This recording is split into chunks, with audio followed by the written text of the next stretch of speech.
Hey there, bosses. It's Justin here from the Book Like a Boss team. And in this video, I'm going to quickly run you through how you can create custom field questions and how you can make sure that they are mandatory if you wish, so that your attendee or the person booking the appointment with you is required to fill them out before they can place that booking.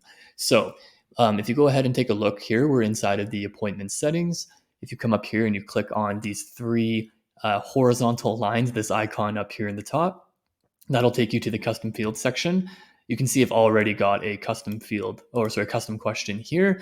And if I want to change one that I already have, I can just click on this pencil icon to edit it. And here you can see that with this checkbox, I can make this question either required or not.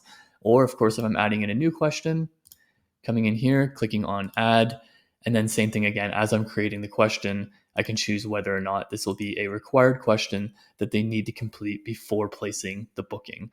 And of course, go ahead, you can select whatever question type it is that you want it to be. Let's say I want it to be a checkbox. You fill in your information, hit save. I need to put in test question, checkbox style, test description, just as an example, hit save. And as you can see, this is still now going to be a required question once I click that box. If you have any other questions, please let us know. I hope this was helpful. Thank you.